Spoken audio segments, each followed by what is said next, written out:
കത്ത്. അമ്മ പൊന്നമ്മ അല്ലമ്മേ തങ്കമ്മ. പ്രിയപ്പെട്ട DCL കൂട്ടുകാരെ, 2026 ജൂലൈ 19 ന്യൂയോർക്ക് സിറ്റിയിലെ ന്യൂജേഴ്സി സ്റ്റേഡിയം ഇളകി മറിയുകയാണ്. അർജന്റീനയെ 1 ഗോളിന് തോൽപ്പിച്ച് സ്പെയിൻ ഫിഫ ലോകകപ്പ് വിജയം നേടിയ നിമിഷം.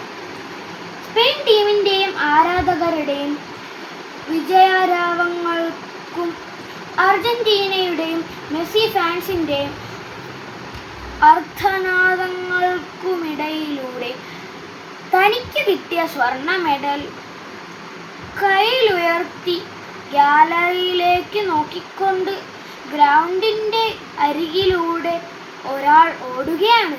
അയാളുടെ പേരാണ് നിക്കോ വില്യംസ്. ആഫ്രിക്കൻ വംശജനായ സ്പാനിഷ് ഫുട്ബോൾ ടീം അംഗം. ഈ കഴിഞ്ഞ ജൂലൈ 12 24-ാം പിറന്നാൾ ആഘോഷിച്ചവൻ മകനെ എന്ന വിളിയുമായി ഗാലറിയിൽ നിന്നും 2 കൈകളും നീട്ടി നിന്ന മരിയ അർത്തർ എന്ന അവന്റെ അമ്മയെ കണ്ടതും ഈറണിഞ്ഞ മിഴികളോടെ നിക്കോ തന്റെ മെഡൽ അമ്മയുടെ കഴുത്തിൽ ചാർത്തി. ചുറ്റും പൊതിഞ്ഞ ചാനലുകളോടവൻ പറഞ്ഞു, കളിക്കളത്തിൽ എനിക്ക് വളരെ വേഗം ഓടാൻ കഴിയും, എന്നാൽ എനിക്ക് എൻ്റെ അമ്മയോളം വേഗത്തിൽ ഓടാനാവില്ല. കാരണം ജന്മനാടായ ആഫ്രിക്കയിലെ ഘാനയിൽ നിന്ന് രക്ഷപ്പെട്ട് സഹാറ മരുഭൂമി താണ്ടിയെന്ന് അമ്മയും അച്ഛനും സ്പെയിനിലെത്തി. അതിനാൽ എൻ്റെ അമ്മയാണ് ഈ മെഡലിന് എന്നെക്കാളും അർഹത. പ്രിയ കൂട്ടുകാരെ, ലോകം കാത്തിരിച്ചു നിന്ന അനുപമ നിമിഷമാണിത്.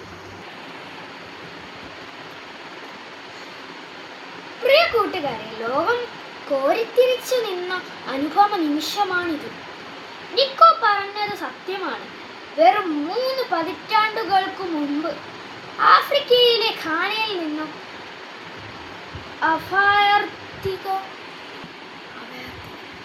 അഭയാർത്ഥികളായി സഹാറ മരുഭൂമി കാൽനടയായി നടന്ന് സ്പെയിനിലെത്തിയ ഫെലിക്സ് വില്യംസിന്റെയും മരിയ അർത്തറിന്റെയും മക്കളാണ് സ്പെയിൻ നാഷണൽ ഫുട്ബോൾ ടീം അംഗങ്ങളായി ഇനാക്കി വില്യംസ്, നിക്കോ വില്യംസ്. നിക്കോയുടെ കഥ കേട്ടപ്പോൾ ഘാനയിൽ നിന്ന് സഹാറ മരുഭൂമി വഴി സ്പെയിനിലെത്താനുള്ള ദൂരം ഗൂഗിൾ മാപ്പിലൂടെ കണ്ടെത്താൻ ശ്രമിച്ചു നോക്കി. 1700 മുതൽ 6000 കിലോമീറ്റർ ദൂരമാണ് ആ മാതാപിതാക്കൾ നടന്നത്.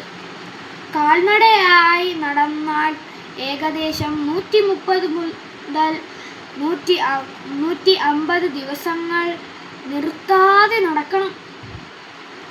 ഈ ദൂരം പൂർത്തിയാവാൻ ഒരു പക്ഷേ അവർ ഘാനയിൽ നിന്നും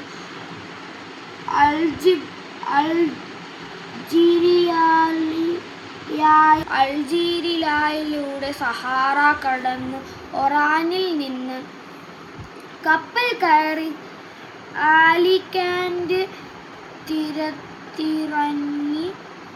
ആലിക്കാന്റ് തീരത്തിറങ്ങി അഗോസ്റ്റിലൂടെ സ്പെയിനിലെത്തിയിട്ടുണ്ടാകാം. അല്ലെങ്കിൽ വെസ്റ്റ് സഹാറ വഴി നടന്ന് മൊറോക്കോ കടന്ന് ജിബ്രാൾട്ടർ കടലിടുക്ക് സ്പെയിനിലെത്തിയിരിക്കാം. കൂട്ടുകാരെ, നിങ്ങൾ ഇന്നലേക്ക് നിങ്ങളുടെ മാതാപിതാക്കൾ നടന്നു തീർത്ത ഇന്നലേക്കൾ എത്രയാണെന്ന് എത്ര പേർക്കറിയാം?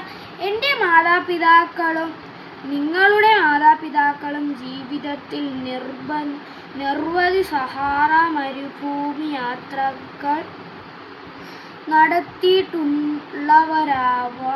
നടത്തിയിട്ടുള്ളവരാണ്. തീർച്ച. ആഫ്രിക്കയിലെ സഹാറ മരുഭൂമി പലപ്പോഴും 60 ഡിഗ്രിയാണ് ചൂട്.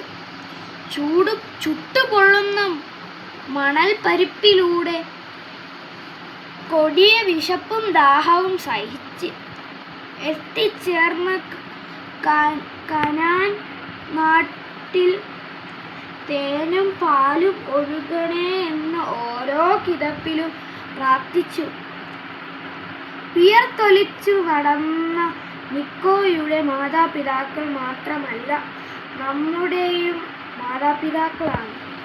കടബാധ്യതകളുടെയും രോഗങ്ങളുടെയും പരാജയഭീതിയുടെയും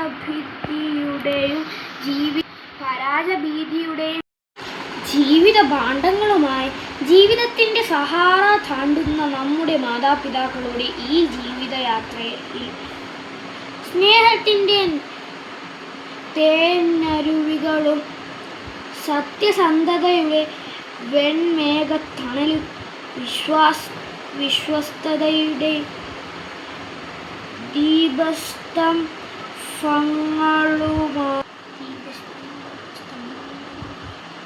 ദീപസ്തംഭങ്ങളുമാകാൻ മക്കളായ നമുക്ക് കഴിയണം.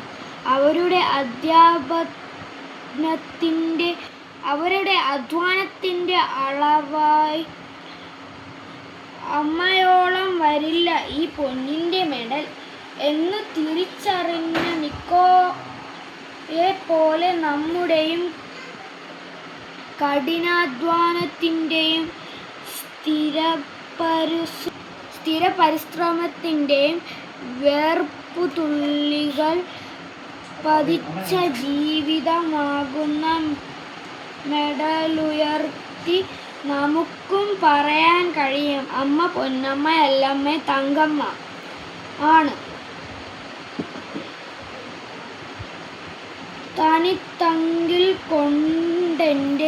തനിത്തങ്കം കൊണ്ടെൻ്റെ ഹൃദയത്തിൽ പ്രത്യക്ഷപ്പെട്ട എൻ്റെ തങ്കമ്മ.